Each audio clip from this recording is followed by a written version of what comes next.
All right, welcome everybody to the comic panel. I'm Cody. I'm Taylon. And I'm Jacob. And today we are covering Hellblazer, Volume 1. This is written by... it's John Constantine Hellblazer, Volume 1. Original Sins, written by Jamie Delano. Art by John Ridgeway. And we've got other artists, Tom Mandrake, Brett Ewins, Jim McCarthy, colors by Lovren Kinzerski and Tatjana Wood, letters by Todd Kleen and John Constanza.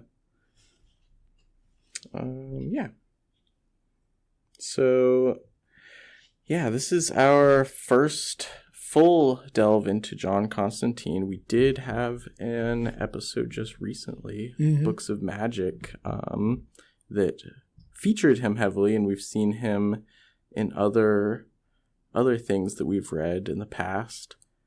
Kind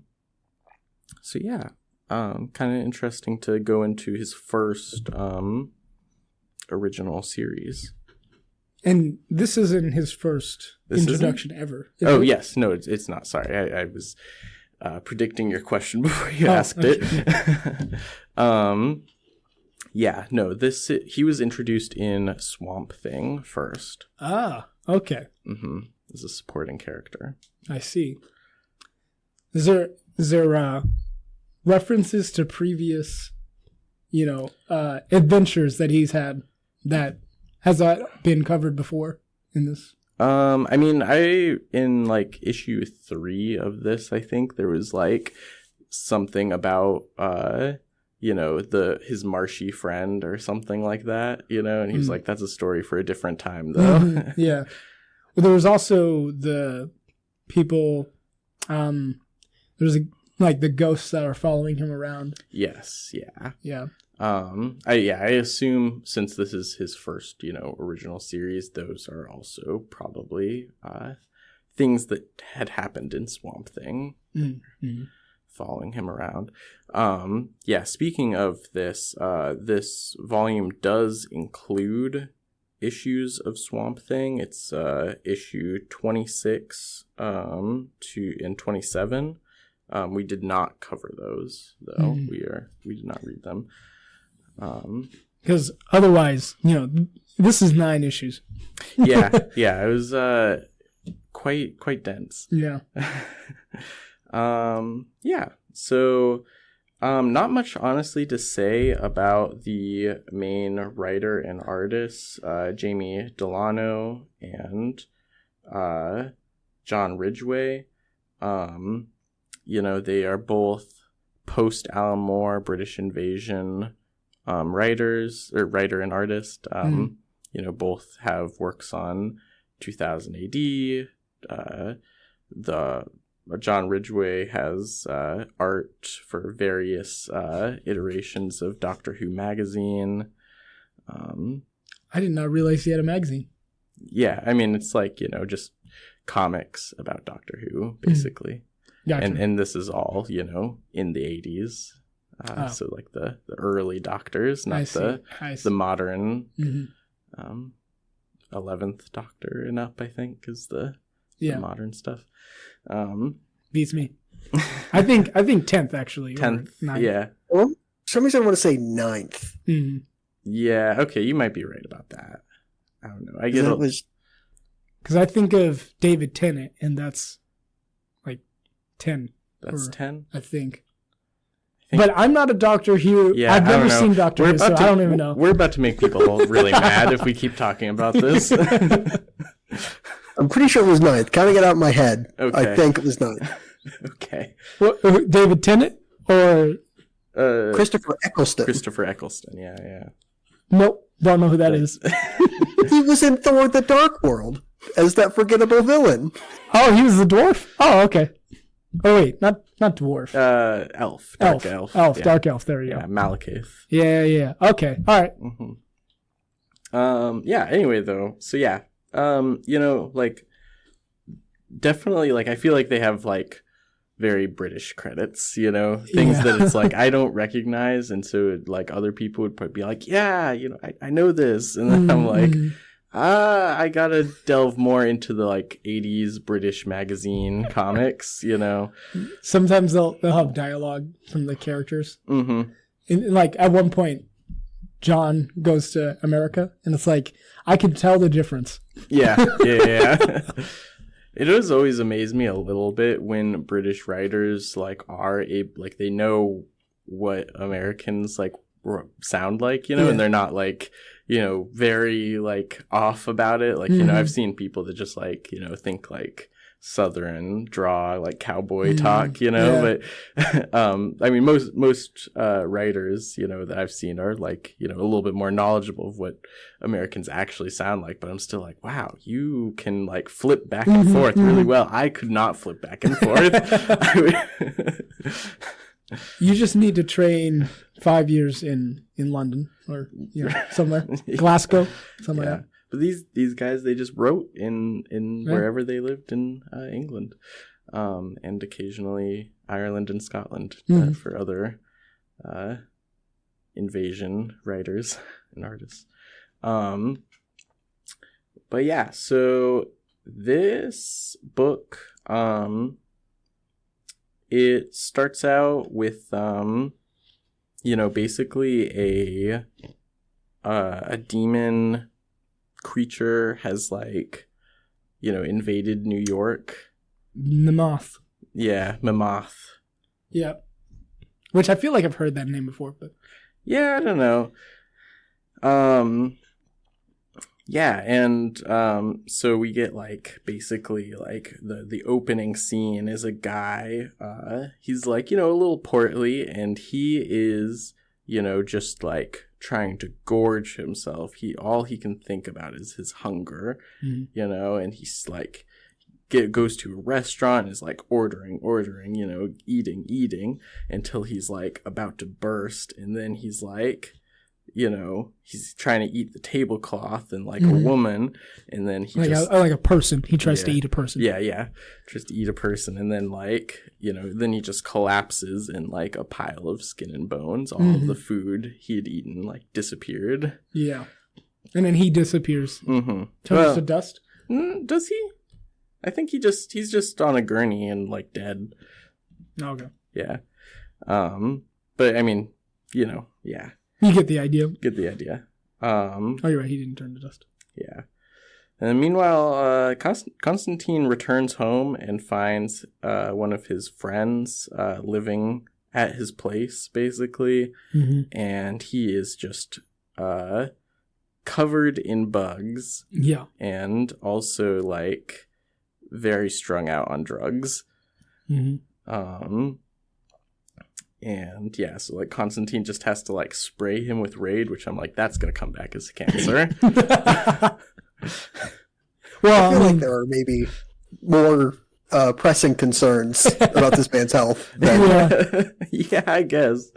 I was like, I don't know.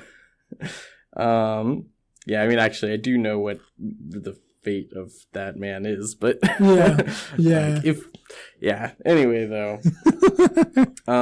So the reason that he is like this, though, is basically he had gone to where does he say he went to? I can't remember. It's Africa. Oh, he goes to Tangiers. Where is that? Somewhere in Africa? Okay. Yeah, but basically he sees this, you know... Morocco. Oh, in Morocco. Okay, thank you. Helps to set the scene a little bit.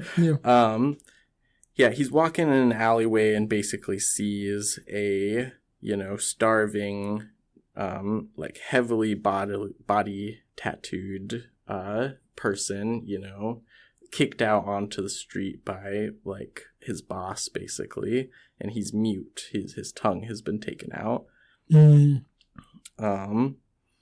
And he realizes, though, that like basically because he knows John Constantine, which, you know, we haven't really talked about who John Constantine is for people who don't know. He is a working class sorcerer. He's a magician, and he's in the DC universe. And so yeah, this friend, I'm trying to remember what his name is. Josh? Oh no. I think it's... Let's see, did I write it down? Probably not. Yeah. I didn't. Yeah. But yeah, he basically like realizes that there is like a demon inside of this Gary Lester. Oh, Gary. Okay. Yep. Gary. Gary realizes that there's a demon inside of this like poor mute person that just got like kicked out onto the street. So he takes him and ties him to his bed and tries to exorcise the demon and like collect it in a bottle. And he does do that at first. Unfortunately, it does kill the man that the demon was trapped inside at first. But the demon does escape out of the bottle. Or is that how it goes? Something happens. Yeah. It escapes nonetheless. Yeah. It might be a little heavy-handed where we have this addict character who captures a literal demon in a bottle. Yeah. And then talks about how much power it gives him until he loses control over it. Right. Yeah. Yeah, and then he sends it away. He's like, so first he brings it to John Constantine's house. He's like, John will know what to do with this. But John's gone. He's on adventures in America with Swamp Thing right now. So he like waits for a while, and he's like, okay, I can't deal with this. I'm going to send it to the United States, and it'll find John, basically. Oh, this is Emma. He sends it to Emma. Yes, exactly. And then, yeah, so John, he learns basically some stuff about, where the original person that had the demon inside of him, what happened with that. And then he goes to... And he actually goes to Africa. Yeah, he does go to Africa, to South Sudan specifically. And he finds, a magician in a village, and he's able to teach Constantine the way to bind the demon back into a body, through a very painful sounding drug trip, basically like, a dream ceremony kind of thing, using a psychedelic root. And yeah, he like basically like, yeah, it sounds very painful though, like plucking out each other's eyes, although like that doesn't literally happen, but he talks about the pain of it. And then he has the knowledge. He knows what to do. Yeah, meanwhile in New York, this demon is just like going from person to person, and they're like gorging themselves on different things that they kind of desire. And yeah, it gets help from a guy who's like a magician in voodoo. Trying to think of Pop. Oh yeah, Papa Midnight. Papa Midnight, thank you. Yes, that's right. Yeah, he has a bunch of like, zombie slaves. And basically, yeah, Constantine like, tries to get help from him. Yeah, and now that Constantine is back in the United States, he's also seeing, ghosts of his of his recently lost love and other people that he could not save. He nearly gets, in a confrontation with the demon that he's trying to track down, but it like will consume him if he like takes it on directly, so he has to run away.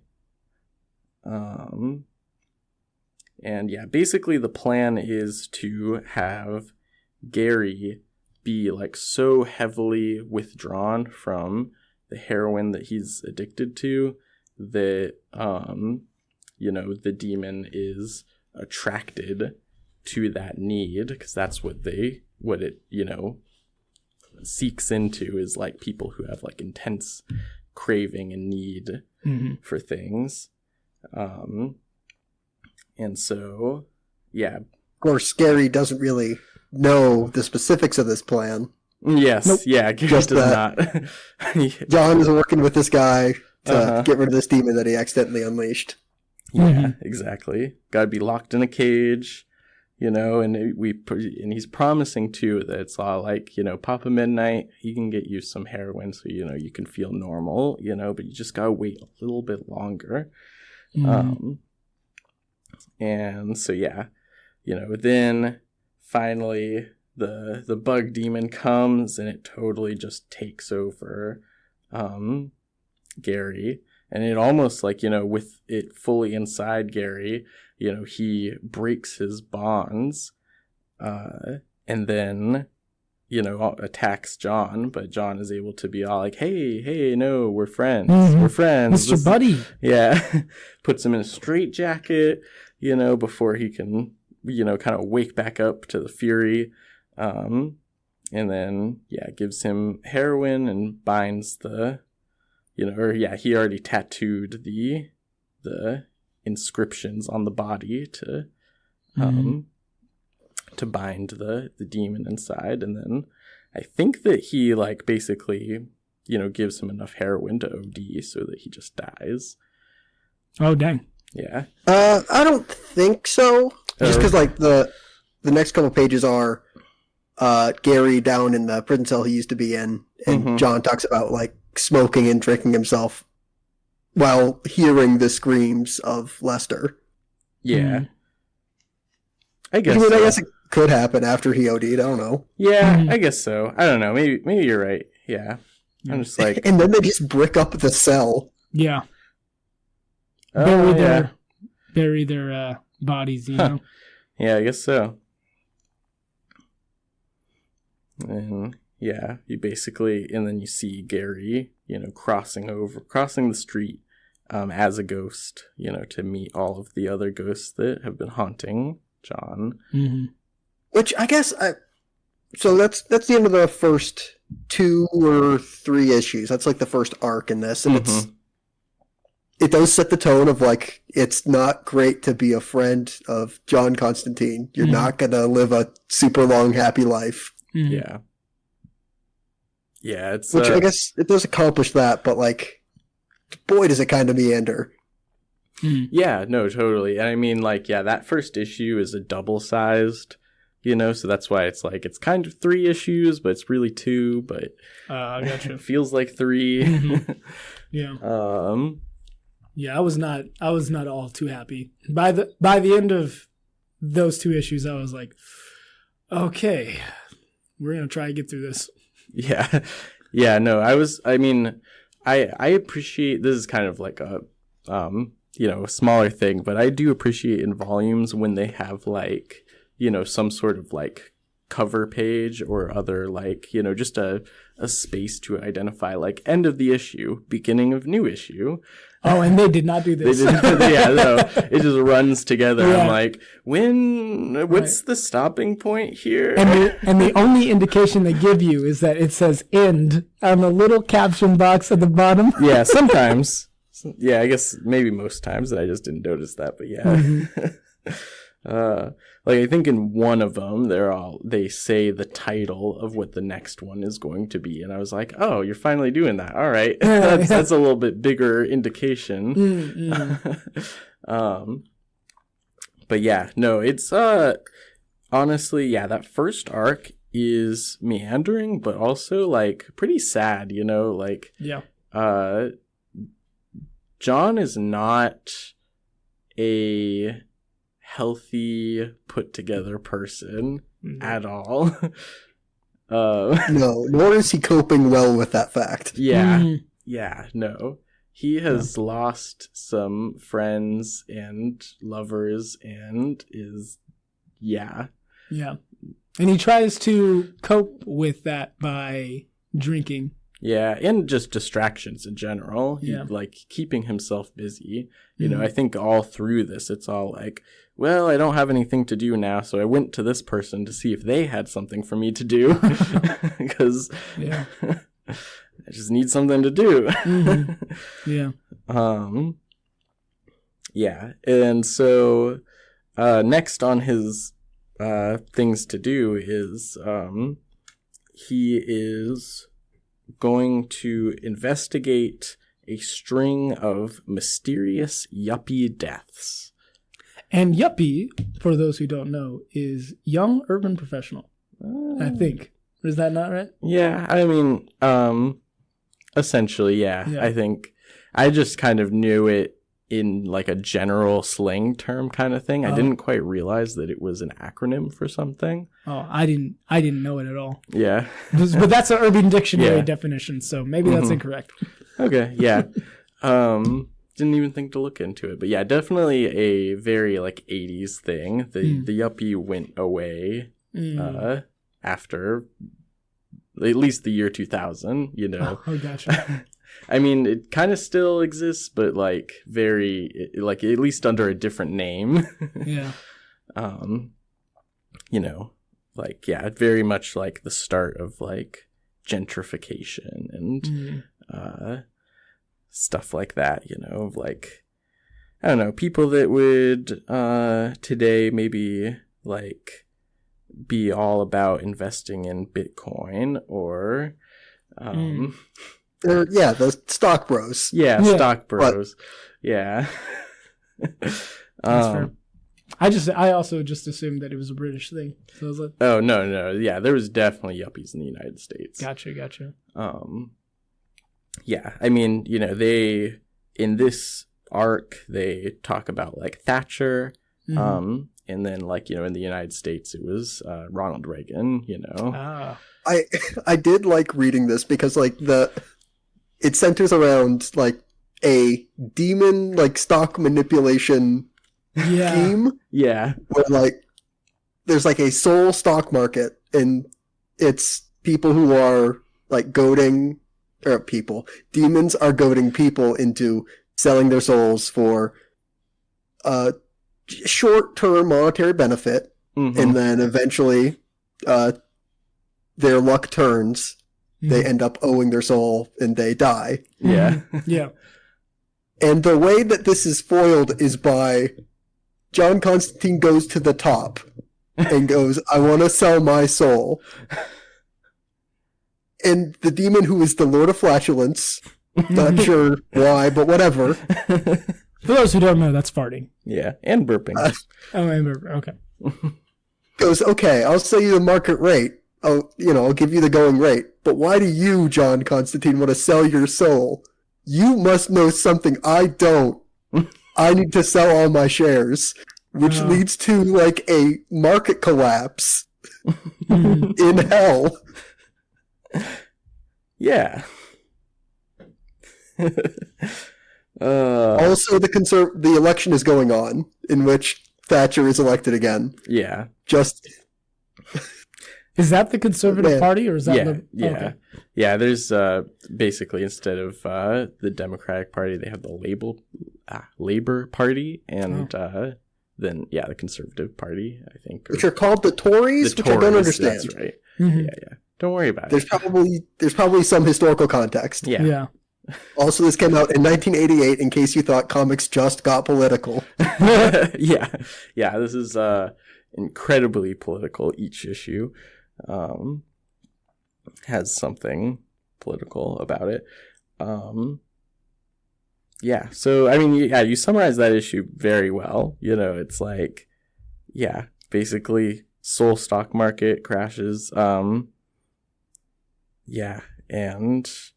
I don't know, it does seem like there's a little bit of, like, at the end, you know, I don't know if the top demon, the Lord of Flatulence, is like, you know, like, because he's all like, you did something to make this market collapse. And I'm like, but wasn't that you really? But are you just like, it's better to not, you know, like obviously a demon wouldn't take blame, but I'm like, is there something I'm missing though also? Or is it just supposed to be like, no, it was his fault, but you know, he's just not going to say that. He'd rather pin it on his underlings. Yeah. Okay. Yeah, I wasn't sure. But yeah. It is also kind of interesting that, you know, the reason that, like, yeah, the market crashes, or essentially the reason that the Lord of Flatulence thinks that Constantine wants to sell his soul is because he thinks that he knows that the Labor Party will win the election. Oh, yeah, because if it wasn't clear-cut enough what these authors' thoughts are, the demons are rooting for Margaret Thatcher. Yeah. Yeah.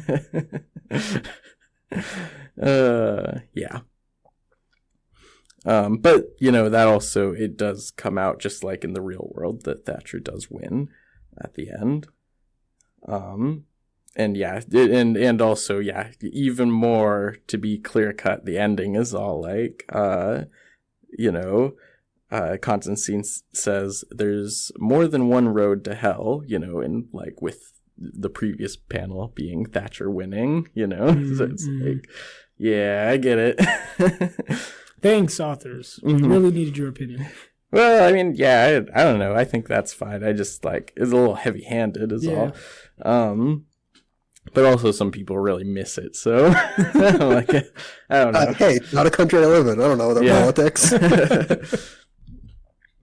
Anyway, though, so yeah, the next issue has a young girl, Gemma. She we learn is the niece of Constantine. Yep. And she's just moved out to the suburbs. She's so bored. Her parents have joined a fundamentalist Christian pyramid scheme. And if they weren't clear enough about that, it is called the Pyramid Project? No. It's something with pyramid in the name. Yeah, Pyramid of Prayer. Pyramid of Prayer, yeah. And they're selling pyramids of something. Yeah. I don't know. Oh, the pyramid like the pyramid prayer videos. Yes, pyramid prayer videos. Yeah. That's right. And that's the only thing that Gemma is allowed to watch now. She can't have any Madonna cassettes. She can't have any like other movies or TV. You know, and pretty much can't do anything that she wants to. And she misses being back home with her old friends and being in the city. And so she's real bored. And then, meanwhile, Constantine is just kind of like, you know, he's out at a bar. He is getting really lucky. It's almost like he has a streak of luck right now. He's winning at pool. He gets the slot machine to deliver, you know, the jackpot. He comes up upon a racist gang called the British Boys, and like sprays their graffiti spray paint in one of their faces. They're like, you know, they're spraying something about like, you know, they kill Pakistanis. And then he comes upon a mysterious woman who is sitting in an alleyway with some street art that she's made, named Zed. Not the artist. Just so clear. Is that a artist? Yes, but with 2 Ds. Oh, okay. And that's a modern day artist. I gotcha. Okay, I for a second I thought you were saying she was not the artist of the mural on the wall, and I was like, I think she is though. I think that was the point. Yeah. Yeah. It seems like a peaceful demonstration, because it looks like she's chained up there. I think it's just what her necklace looks like. Yeah. Oh, okay. Yeah. Also, man, thing I didn't realize too is that she did draw That's the Man and That's Gemma. Yeah. I was like, oh, okay. Yeah, definitely got some psychic stuff going on that first. That kind of confuses me because I'm not sure if it's actually her painting or if it's just like alluding to they're both waiting for a man. Because that's the name of this issue, Waiting for the Man. Well, she did do some automatic writing later where she sketches the house. So maybe she was automatic spray painting. That's fair. Okay. Yeah. Yeah.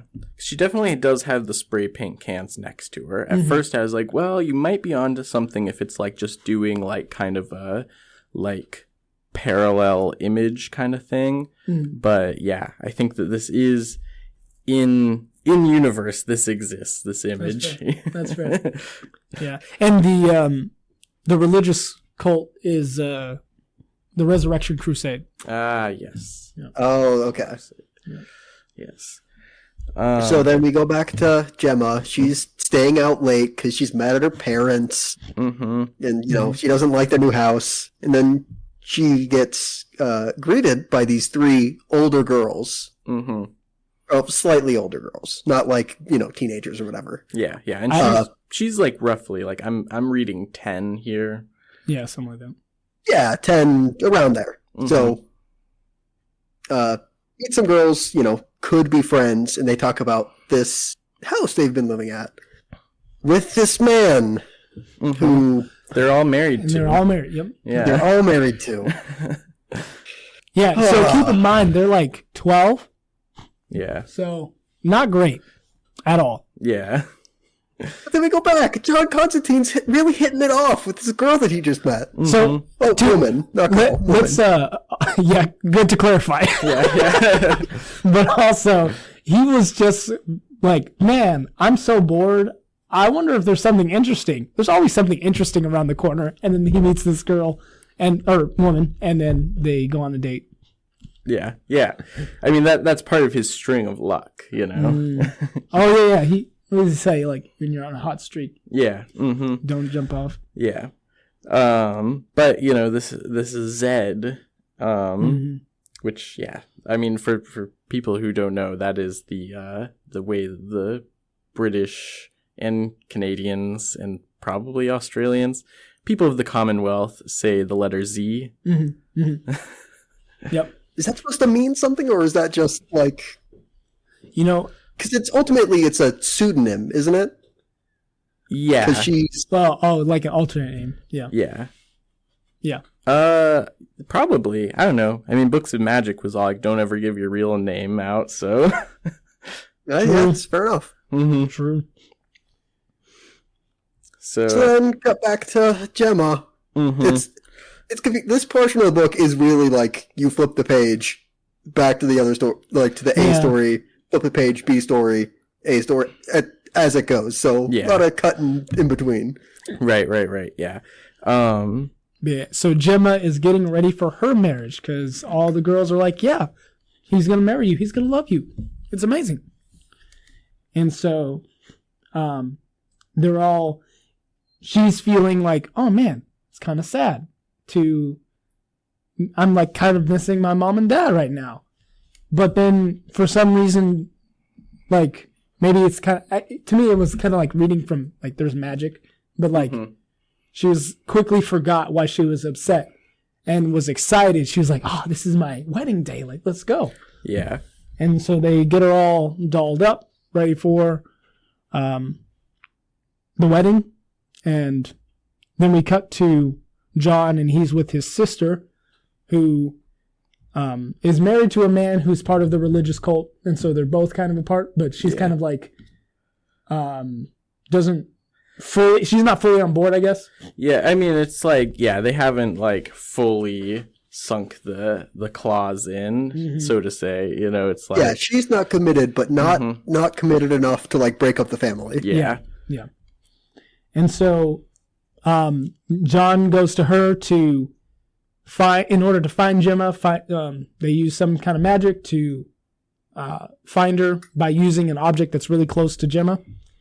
And so they do that, and this is the part where Zed kind of automatically draws the house of the man that she's staying with. And so then we cut to Gemma, who meets the man, very handsome, I guess, tall. I don't know. Well, her opinion of him. Yeah, in a way, I think that, like, it should be pointed out that she is like, she says, like, oh, he's so, like, you know, this, and, like, I can't wait and stuff. But then it's intercut with her also saying, like, this is how it's supposed to be, right? Right. You know, like, so it's, like, very much, she doesn't actually, she is basically projecting the feelings and thoughts that she feels like are supposed to be, right? Not actually what she legitimately feels.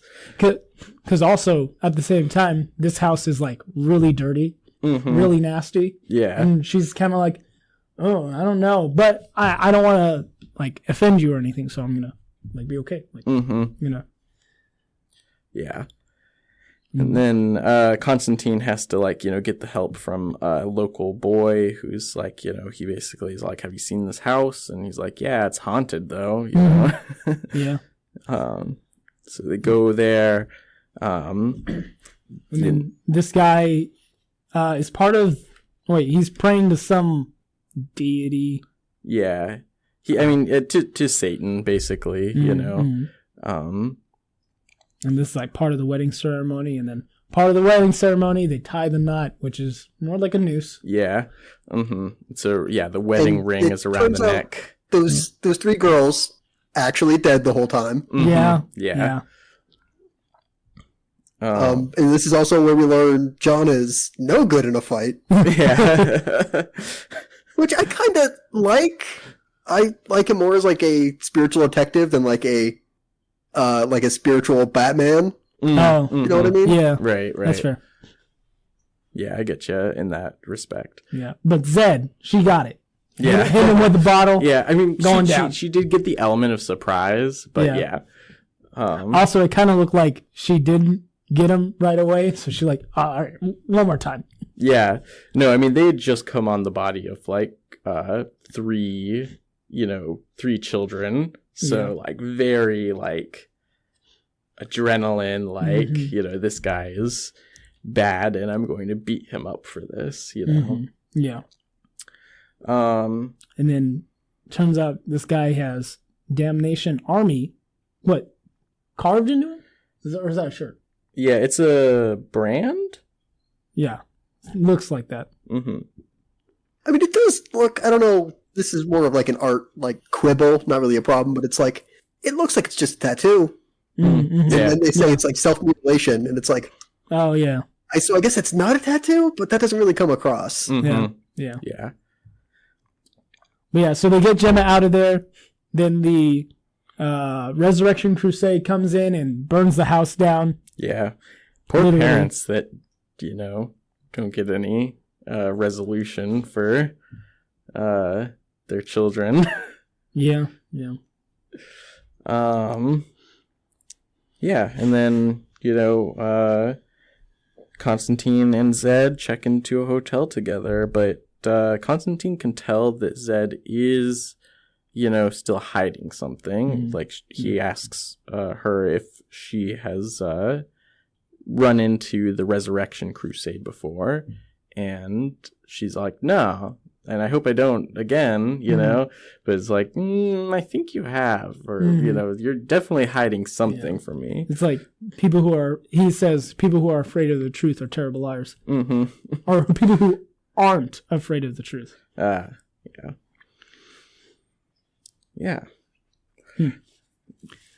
And then this is the, like, sort of filler issue, I would feel like, in this arc, because that's fair. It does have to do with the Resurrection Crusade. Yeah. But it's also now, all of a sudden, John is in America again. Even though in the previous issue, in the next issue, he'll be in Britain. So it's odd, but he says, you know, he was visiting Swamp Thing, so that's fine. We can take that.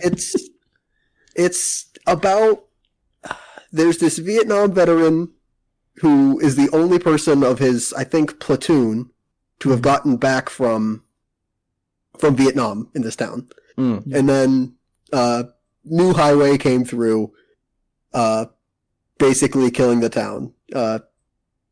Sons, daughters, people have left, and now it's really only this one couple who runs the gas station next to the interstate and everybody else.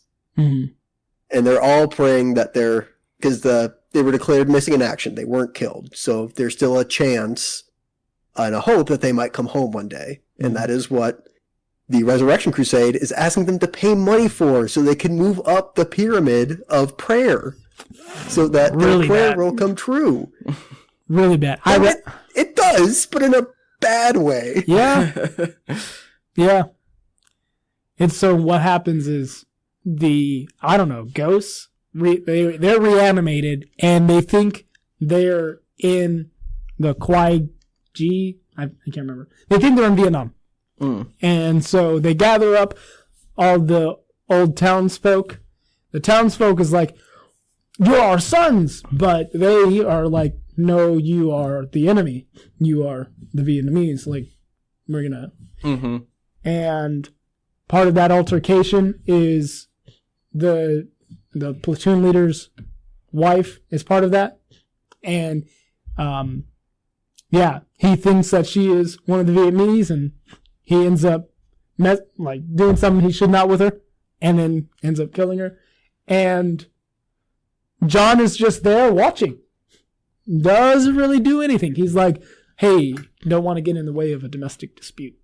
Which, because it cuts in between the Lieutenant Ross, I think, is the guy who made it back. Yeah. It cuts back between, his recollection of events in Vietnam and what John is seeing in present day. And I guess, it sort of makes sense that, John didn't do anything because he is one of the Vietnamese boys who, in Vietnam, ran away from the village and didn't get shot. We see that happen to John. John gets shot at, but he escapes. So, maybe that's why he didn't do anything? I hope that's why. Otherwise, You mean, not that he was part of in Vietnam when this happened in the past, but just... whatever, spell makes, the veteran ghosts appear, makes John unable to influence the events. Until he does. Yeah. At the very end. Yeah, I'm not convinced that... I just read it and I'm like, John literally did nothing. I'm like... No, he did shout at him in an drill sergeant's voice to get him to march the other way back to his gas station so he can recreate how it's implied that his platoon died when Lieutenant Ross called in napalm on all of the troops on the village, which included, the troops. I presume under his command because he's a lieutenant, but that's not stated for sure. Yeah. But yeah, so... Man, Vietnam sucked, right? Yeah. Yeah. But, how this issue ended was a tanker explodes, killing all the townspeople. And moving on, John. Well, no, it ends on him walking past a wheelchair-bound veteran who has no arms. and he showing him the peace sign, and then he's like, "Oh, actually, that was a bad move because the guy doesn't have an arm to raise."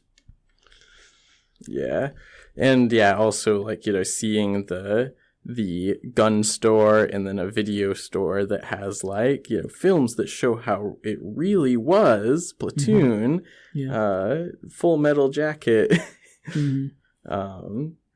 So basically this I don't know, giving people this fake version of war and trying to show it as this glorious thing instead of it as a horrible, awful thing. Yeah. Well, I mean, I can't speak for Platoon or Hamburger Hill, but having seen Full Metal Jacket, it's not glorifying. That's for sure. Yeah. Yeah, I don't know either. Yeah, that's fair. I'm not sure really either about those movies, but it does feel like, in terms of the way that the video store is advertising it, it feels like, like making... Yeah, they're... Yeah, it's... Yeah, like, it's still an entertainment product they are selling. Mm-hmm. Yeah. Anyway, back to the real story in Britain. So John is back in Britain, and we open up to a group. Are these the British boys, or it's like a group of hooligans? Boys, loosely just soccer hooligans. Yeah. Or like if you've ever seen Clockwork Orange, the Droogs. They're just like weird, very violent gangs of boys that I guess were just allowed to roam back in the day. Yeah. I mean, they threw Molotov cocktails, so, I mean, how are you going to stop that? Yeah. I mean, it's like, in general, I think, there was like kind of a 80s, high gang activity, and I think that we like, in the United States, there's like very much like a more like racial image of that. But like in the UK, it's like, nah, it's just like people, and they were just like all sorts of people, and they were in gangs. Yeah. But this particular gang is homophobic. And so they follow this supposed gay guy. I don't know how you just tell that, but I guess. And he looks and acts differently. There we go. Violence on this person. Yeah. And so they follow him into the bathroom, which is, sus. Yeah.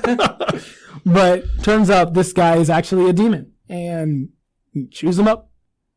And couldn't have happened to nicer kids. It's Yeah. Brings him down into the sewer. John somehow is in the area, and so he's like, oh, this is trouble. So he runs into the bathroom, but he misses it. He sees the violence that happened, and he's able to deduce that, this is now down into the sewer. Yeah. And there's blood on the ceiling that is tagged Damnation Army. Which is... Although it's weird, like, I don't know if this is just a coloring thing, but it's like kind of orange for blood. Yeah, a little bit. Yeah. Well, which I don't know if that's like not a this comics code wasn't like as strong as it was because this was like would have been late 80s. Yeah, I don't think it's a comics code thing, but maybe it's just a tastefulness thing. Yeah, I think it's like I could see tastefulness, definitely not comics code. I don't think that they were printing the comics code sigil on these ones at this point. I really don't think that the comics code would have approved this. Yeah. I mean, that's the thing. It's, I mean, this is a Vertigo title. Like, they are suggested for mature audiences in the first place. But I mean, like, I think that it is a creative choice too. Like, I mean, there is also blood that is pooled on the floor that, because of the lighting and the shading, it's actually pink, but that's supposed to be like more of a reflection than like, no, there's pink blood. Oh, gotcha. So the demon brings the bodies of these kids into the sewer and starts a ceremony. I mean, what he's doing is he's putting the kids' bodies back together into one conjoined creature. So, but we don't get that right at this point. Okay. We go back to John, and he goes to his apartment where Zed is staying with him, and she's having an altercation with, is this the Resurrection? Yeah. Crusaders? Uh-huh. They have the little sword. Yep. And so John comes in and tells them to bugger off, and they leave. And then we cut to the boys that were killed by the demon being hacked together, merged with the Damnation Army sigil being, burned into them. Right. Just like the guy in the, trying to marry that girl. Uh-huh. And then we get pages of stuff, and the creature boys emerge out of hell and are sent to attack Zed, or kidnapper, killer. Mm-hmm. And and the creature runs into the Crusaders and, tries to kill them, I guess. I think that's what happens. And they get to the apartment, but John kind of fights them off. How's that happening? Yeah. It's not really fight off the boys, because it's a really neat character moment, because as the creature is coming together, Nurgle, the demon we eventually learned is named, as he put them together, it was, this is something that is something to laugh at, like it's a sick joke, but the human mind is, it's not good enough to appreciate it, not enough to laugh at the joke. And then we see John Constantine, as soon as he sees it in the light, immediately starts laughing. Yeah. He defeats the creature by basically saying, hey, you root for Arsenal and you root for Chelsea. How do you guys rectify that? And they're like, no, Chelsea, no. Yeah, they have different soccer teams. Yeah. Yeah. And then they tear themselves apart. Yeah. Oh, jeez. So British. They take soccer really seriously over there. Mm-hmm. Well, they call it football, but whatever. Yeah. And so John brings Zed to the home of a good friend, Raymond, I think. I'm pretty sure. They mentioned Raymond, and it's almost like I thought it was like a actual British famous person, but I'm pretty sure that's who this is. Yeah, just Raymond. Mm-hmm. And he's the one that also gave Constantine information about the Yuppie case. Oh, yeah. True. Mm-hmm. And then we get, Nurgle tells John, hey, did you appreciate it? That was me. I have an offer for you. I want you to join my side against these Crusaders. And John's like, sure. Or curiouser, he says. Mm-hmm. Yeah, there's definitely this weird conflict between the Crusaders and these demons, the Damnation Army. Yeah. But yeah, Constantine, being the kind of guy he is, has vowed to not choose sides and look out for humanity for the most part. Mm-hmm. He doesn't say as much. You kind of have to pick it up, but right. That's where he stands. Mm-hmm. Okay.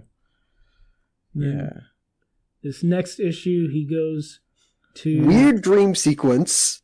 Yeah. With Constantine and Zed are watching a movie in a theater, and sort of and I guess a metaphor for trying to get at somebody's secrets and their innermost feelings, because obviously Zed is keeping something from Constantine, and this manifests in Constantine's mind as him layer by layer stripping Zed down until she's a skeleton. Yeah, it's weird. Also with the cross necklace, though. Mm-hmm. Which is interesting, I guess, if he suspects her of having met the Crusaders. Maybe that's how the connection is made. Yeah, she's an agent, of them. Yeah, meant to infiltrate him. That would be interesting. Yeah, I don't know how far he thinks that goes. Right. But then after that, he goes and meets up with a friend named Richie, and Richie has invented this really motor electronic device that allows him to transplant his mind into the machines to track down information. It is astral projection via computer. Yes. And I'm pretty sure it's what everybody in the 80s thought computer hacking was going to be. Mm-hmm. Yeah. I was like, that's a very convenient way with not having to explain how to actually do that. Yeah. And so John is going to ask him to, take a look at these guys and look for what's their, paramilitary organization. It's something with fire. Oh, Tongues of Fire, yeah. The Tongues of Fire. Like, if you can find anything on them especially, take a look out for me. I'm going to go get some coffee. Yeah, where did he come into that information? I don't remember, actually. I really couldn't tell you. Okay. Yeah. Somewhere in between all the drinking and smoking and passing out on buses. Yeah. Okay, gotcha. Came to him in a dream. Yeah.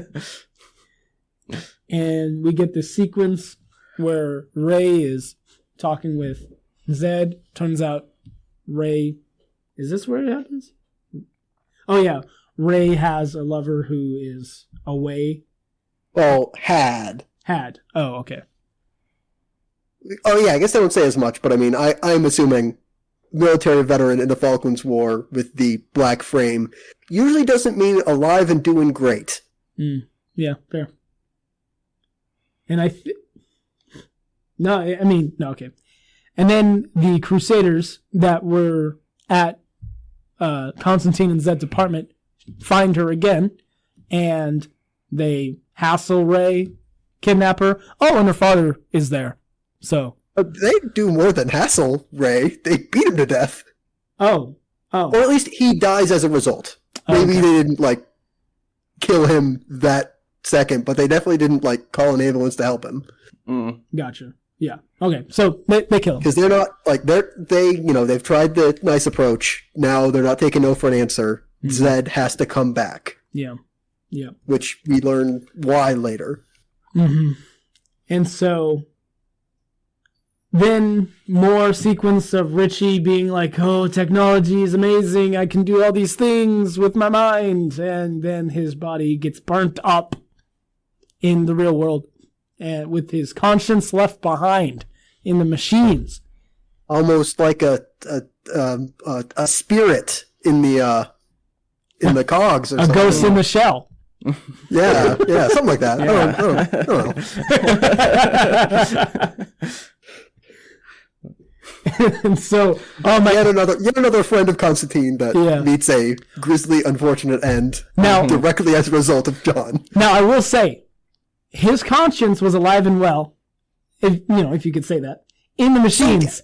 But Constantine is like, dude, I gotta put you out of your misery. And he unplugs the computers. Yeah, I don't know why he couldn't have, obviously it's a rough conversation to have. To be like, hey, don't worry. Your body's gone, but I got another one. That's what I was thinking. I don't understand why that's not an option. Where it's like, we're in the DC universe. We could get a robot body. Mm-hmm. We could alchemy a different body. There's no options here. But Constantine is just like, yeah, no, it's out of my hands. I don't know what to tell you. So, yeah, and then he gets. Night terrors. I don't know. He accosted by the ghosts again while he's in a train, and he gets into this big argument because he's on a train going back to Zed and Ray. Mm-hmm. And so obviously he gets accosted because every spare moment he's not doing something, these ghosts are just hounding him. Minor sidebar question. Do you think the ghosts are real or just John's guilty conscience? I think they're real. Yeah. I don't know. I mean, so there was, I can't remember her name, but the woman that he lost, Emma. Emma, yes. Mm-hmm. The first time we see her ghost, she is in color. Yeah. The rest of the time, the ghosts he sees are in black and white. So there could be the argument to be made that if a ghost is in color, then it's that's their real ghost, Mm-hmm. And then black and white, that's just John's guilty conscience. Yeah. But I don't know. I mean, he has the ability to see ghosts. I don't know why not, Yeah. I mean, fair enough. He does mention he knows he's talking to ghosts and knows that no one will see them. Mm-hmm. I think that's early on in the volume, but yeah, so he jumps off the train because he just can't kind stand of forgets he was on a train. And then we cut to, Zed is actually, we need to re-educate her. She has been too wild. Oh, no. Even worse. They're like, well, we would have preferred virginity, but, as long as her mind is all right, we can work with that. Okay, so yeah, she's in the hands of the righteous crusaders. Yes, yeah. And so they're like, all right, well, we can re-educate her, and it's going to be fine. Mm-hmm. Because they want, and they don't say as much yet, but I mean, we'll get into it anyway. They want Zed to be Mary 2. Mary 2.0. Yeah. That's basically what I said. Not Mary 2.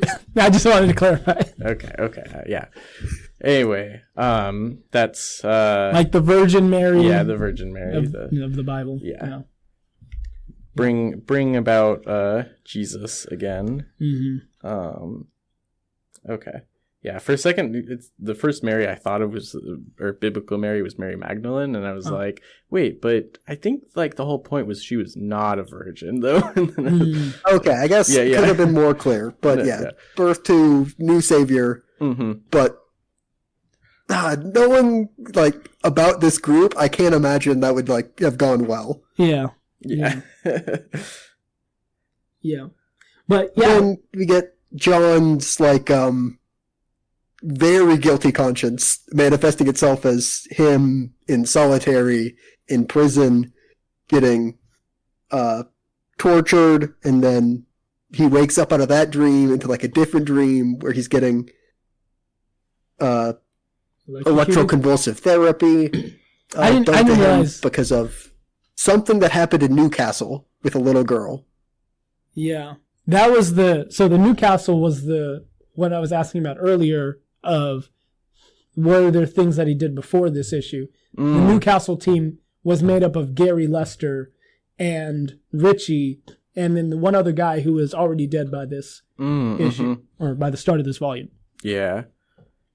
Yeah, I'd have to assume that that's still in Swamp Thing, but, I have no idea really. But to my knowledge, it was like his appearances in Swamp Thing and then this series. Gotcha. But yeah, so I didn't realize that these were like guilty conscience dreams. So he actually wakes up in the hospital. Mm-hmm. Yeah, because he's broken both his legs and probably both his arms as a result of jumping off a train going 60 miles an hour. Yeah. Or probably faster. Mm-hmm. Yeah, also it looks like he has some head injury too. Mm-hmm. I mean, yeah. And so, there's this doctor looking out for him. Then he's like, I'm going to pretend to be asleep, and turns into a tongue. And it's like, what's going on here? This feels weird. And then the creature just starts saying, John. And he's like, no, I'm staying asleep. And turns out to be Nergal that is keeping him company. Well, he's got kind of a pitch for John. Mm-hmm. Yeah. It's like, here's the thing. It used to be that, all the sides were level when it came to war between heaven and hell. We would both take about the same number of human souls. It was fine. Mm-hmm. Nobody was winning, but it was, steady. But then somebody took, somehow, like, hell became unbalanced and, like, there started a civil war. So now heaven is doing too good. Which I guess is bad? I'm not, like... Well, to the demons, like, yeah. Greater DC lore, like, angels in heaven are not actually that concerned about humanity. Yeah, because they're part of the Silver City. Yeah, like, they don't really care. Mm-hmm. So, them doing well isn't actually good for humanity. So that's a problem if they're doing well. Yeah. If they could actually beat demons in hell, that's going to be a problem. Mm-hmm. Yeah. So, Nergal has is asking John to go after Zed to make sure that she doesn't become Mary 2.0. Yeah. And it was at this point where I think I lost my mind. I was like, okay. And I just want to say, like, I think this book goes way too far at times, and this is one of those instances where I'm just like, I cannot, because he was talking about, you know, equal sides, you know, of like heaven and hell, and, you know, I don't know, but ramming their heads in like oxen or something like that. And I was just like, okay, first of all, in real life, okay. Well, yeah, this isn't real life though. But this is one of those things where it's like, to me, when you make a work of art, right, there is an influence that it has. And at this point, I'm like, this book has an awful influence. Nothing good has happened except for, thankfully, Gemma being saved. But nothing good happens outside of that. John Constantine is an absolute horrible human being, and they make a mockery of God where they have a priest eat the statue of Jesus. And then they're talking about... Is that what happens in that one? I was trying to figure out what happened with the priest. But anyway, go on. And then they have this, like, oh yeah, heaven and hell are like equal playing field. I was like, no. Heaven has already won. God has already succeeded. Okay? I cannot stand by and just, like, not say that. Like, Jesus Christ died, was resurrected, defeating death. Like, that is already established. And to me, like, that, I just have a problem. Like, the book to me just does not, there is like a bad spirit in it.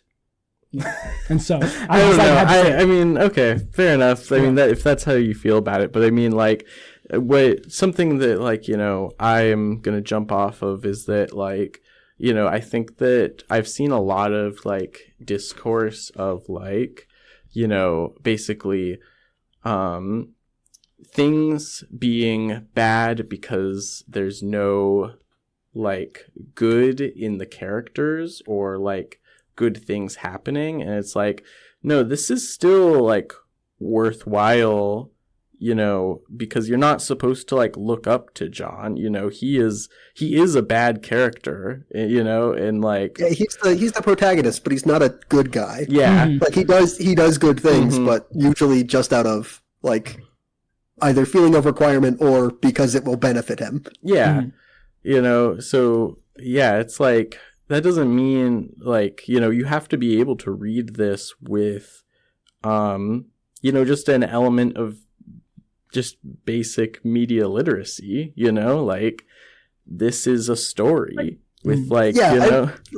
You know, like, everything else to the side, if you're coming to John Constantine Hellblazer for, like, theological advice, like, you're coming at that from the wrong angle. Yeah. I don't think there's any comic book that should, like, educate your theological standing. That's but to me, like, how I see it is more like, again, like, when you have a work of art, there is an influence there. Yeah, I mean, for sure there's an influence, but I think that you have to be able to see that, like, you know, the writer is most likely, I mean, really it's up to the audience to, like, really create interpretation, but blah blah blah, we're not going to get into, like, media theory here, but you know, to me, I'm like, what I'm seeing in this is not, like, actual, like, literal, we're talking about heaven and hell, but we are talking about, you know, like, political parties, you know, like, they are both not good for the people on earth, you know, like, that kind of thing. Like, we are talking about not actually spiritual things, but, like, what is real on the world, you know. And so, and because of especially in the UK and in the United States, the massive, like, you know, influence and history of Christianity and the way that it has been mythologized, like, past just, like, what's basically in the Bible, you know, they use that mythology to build this metaphor of warring factions that, you know, people blindly support one way or the other, but they don't actually, you know, they don't care. And they're supposed to care. And so it is a metaphor, though. It is not, I don't think that you're supposed to take it at face value. I mean, I feel like I feel like the writer in this is honestly like, kind of, I mean, it would be, I think, wrong to just assume his, religious, direction, but, you know, it feels like a kind of, you know, atheist, in some ways, you know, or at least like, you know, agnostic, but yeah, and I don't think that the writer or artist had a particular like I don't think that they were trying to say anything spiritual, but I think that there is another layer to things, right, where that can be communicated regardless of whether or not they thought or were intending to. You know? Yeah, I don't know. Yeah, I think that. Well, yeah, I guess I just disagree that I don't think that it communicates that. Well, or yeah, because like, you know, you're trying to say that it's communicating that like, you know, essentially, yeah, that like heaven and hell are like of equal footing and don't, you know, don't have any interest in, you know, humans.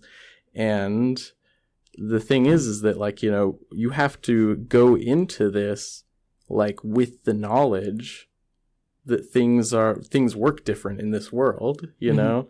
And if you aren't going in with that knowledge, then you're just not reading it right, you know? Like, and so may I interject with a slight sidebar? So like I think I see where you're coming from, Talon, and like I get it, but it's not like Preacher. Like if you read to the end of Preacher, mild spoilers, like it is calling out God directly. While in this book it is like aside from, you know, them talking about heaven, it is really like calling out one specific church.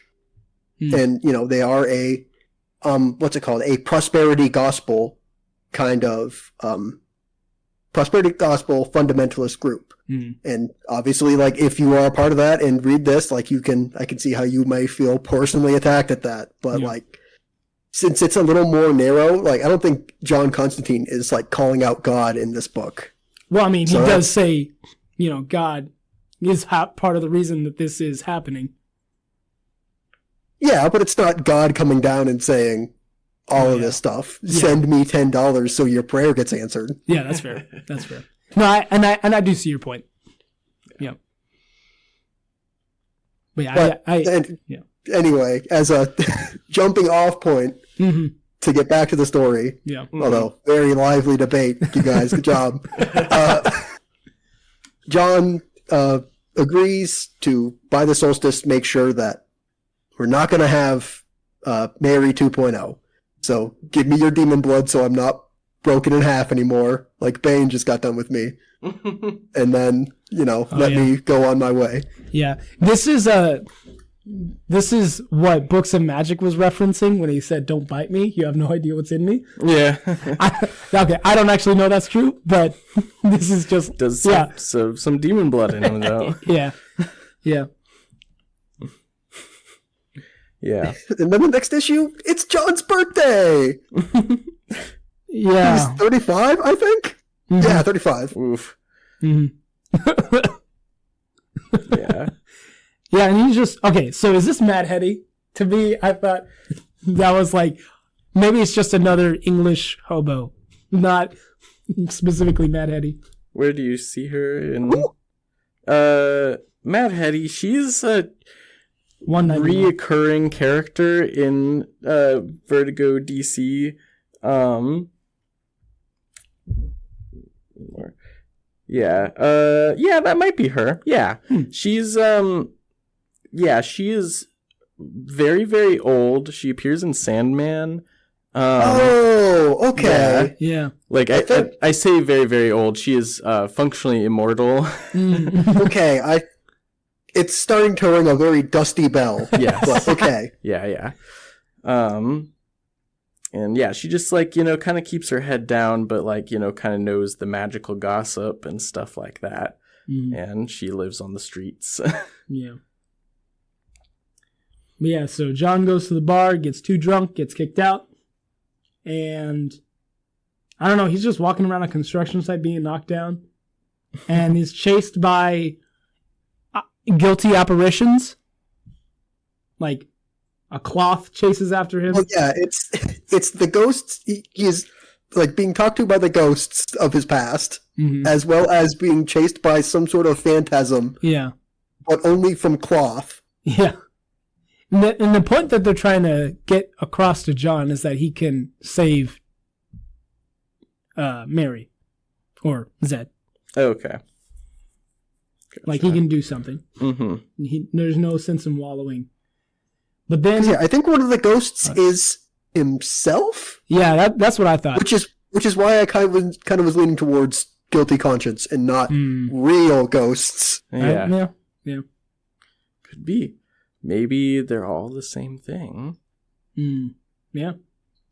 But yeah, so his guilty conscience, or himself, his ghost, talks to him, and I guess somehow he got to Gotham in between getting like out of the hospital at some point, then like drank his way overseas.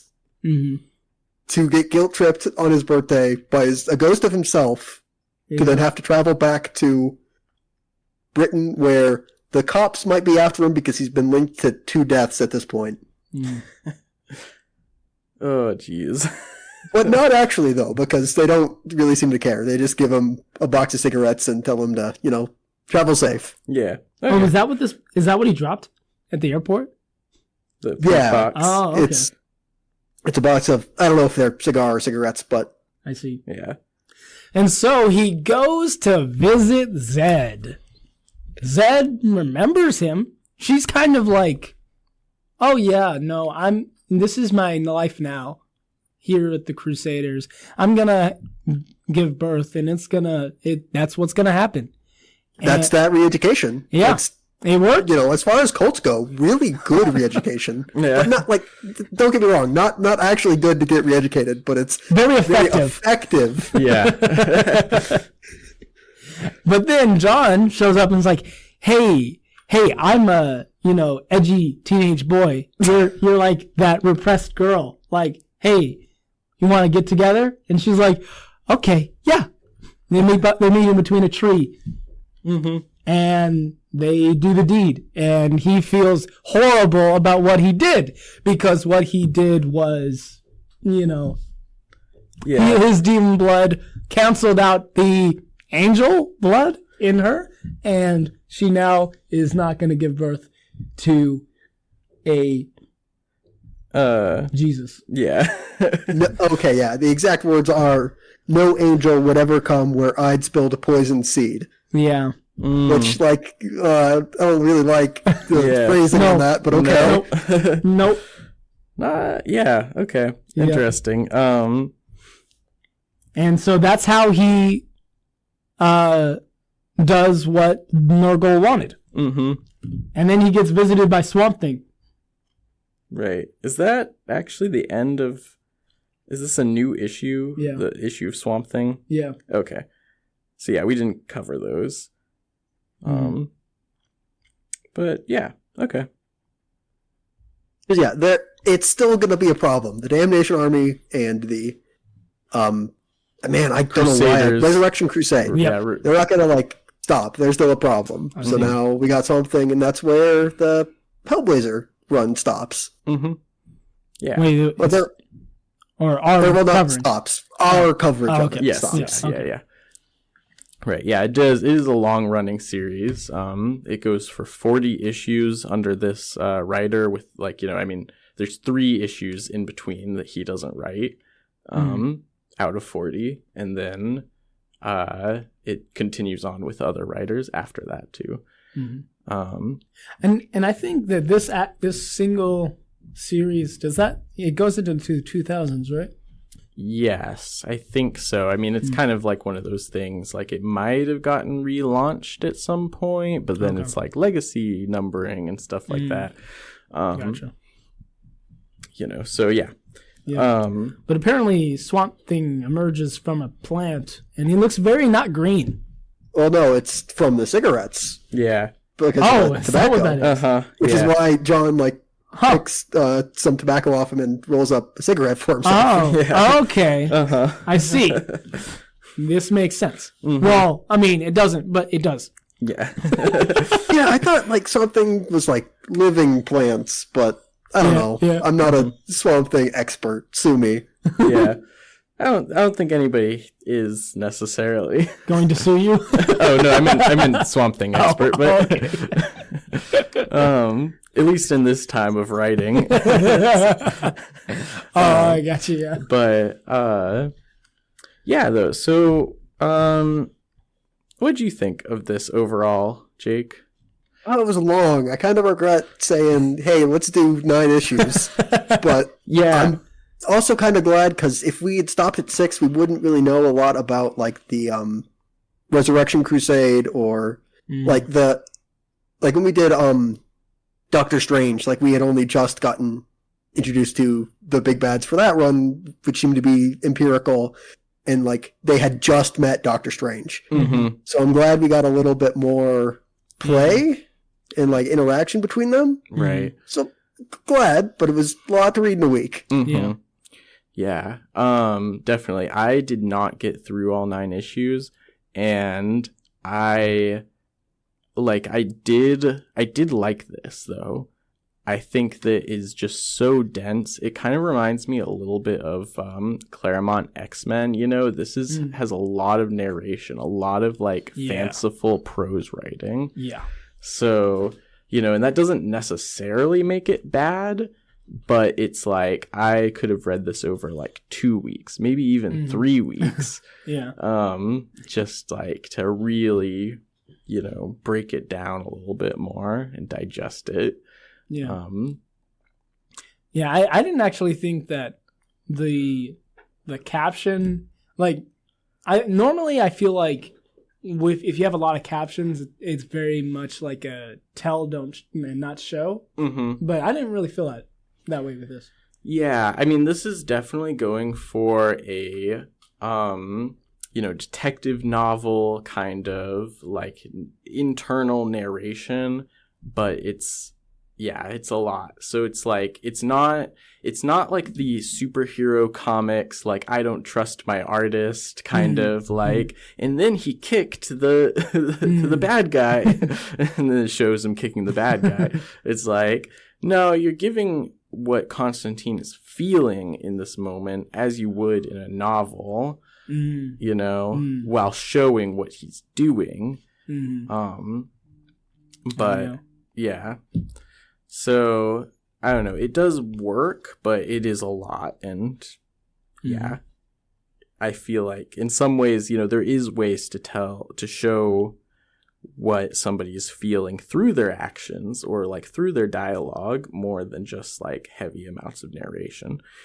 This writer, he does have prose books.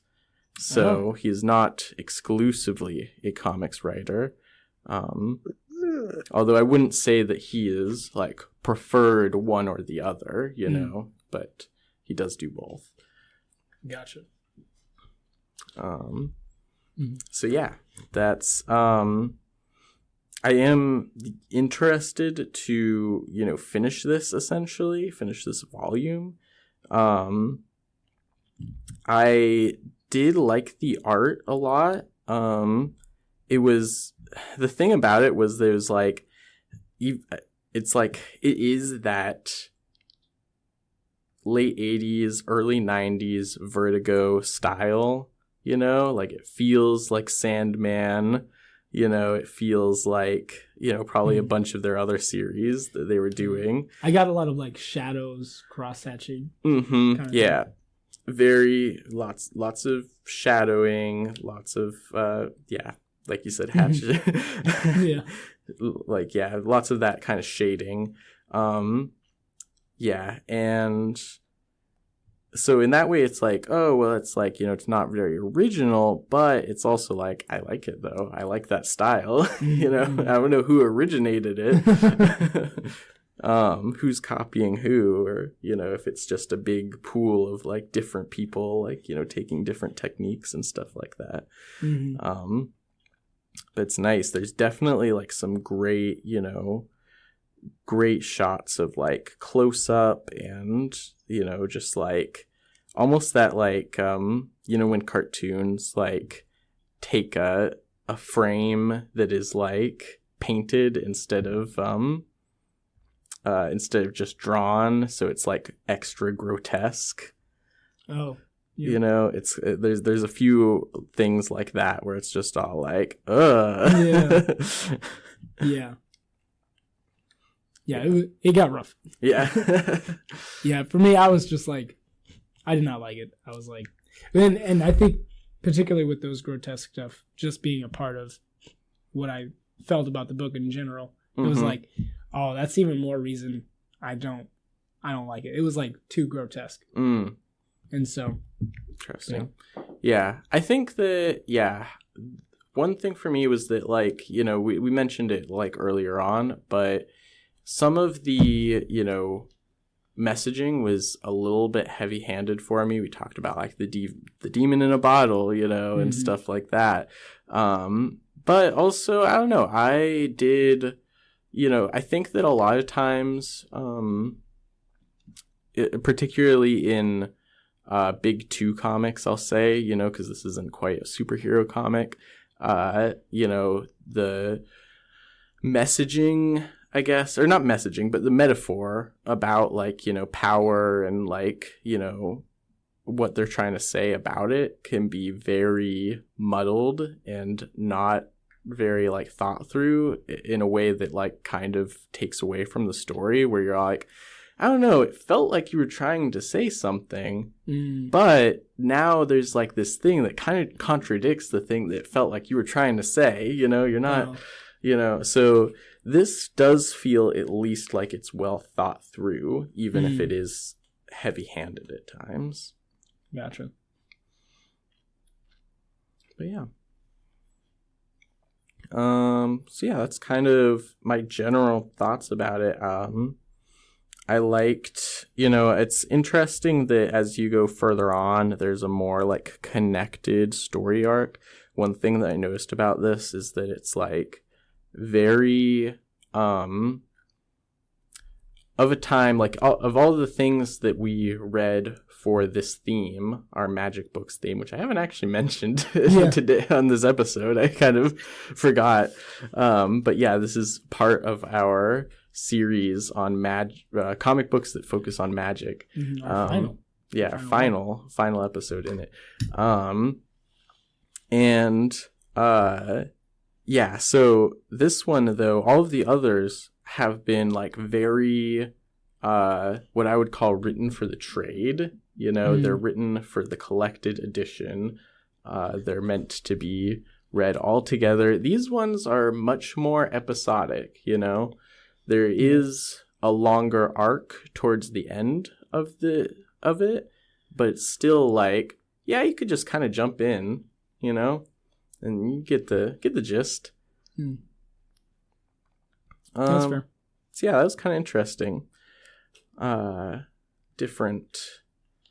Yeah, I would assume like, yeah, Books of Magic is also from this time, but it's like that was a 4-issue miniseries, you know, so yeah, it was like you read 1 through 4 and then that's it. So yeah, I don't know, I liked that about it though. That was nice that, you know, like we talked about with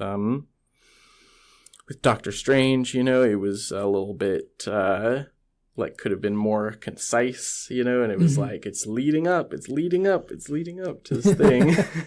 Yeah. Yeah.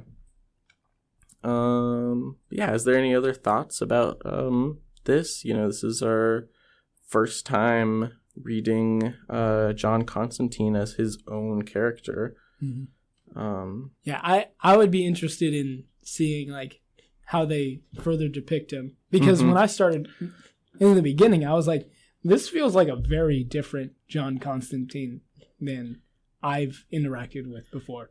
Yeah, I would agree with that. He feels a lot older. I mean, you know, Jake, you said that he turns 35, but I mean, in some ways, I like the way that he's depicted. I'm like, gosh, he just seems so old. Like, well, and it's probably because, you know, he's got the 1988 demeanor. yeah, it's true. Yeah, it is part of the era it's in, but so he'd be like almost 70, I think. Oh yeah. Definitely if time moved the same. Yeah. But no, yeah. I mean, I guess I kind of always imagined him more in his late 20s, like 29. Oh, gotcha. Which mean, like, if, at least for me, like, primary exposure to John Constantine before this is the movie, and when he was on Arrow, those couple episodes. And he seemed on the younger side, especially when Keanu Reeves was playing him in 2000? Whenever that came out. So yeah, it's weird that he's old, and he, like, obviously wears his years quite a bit.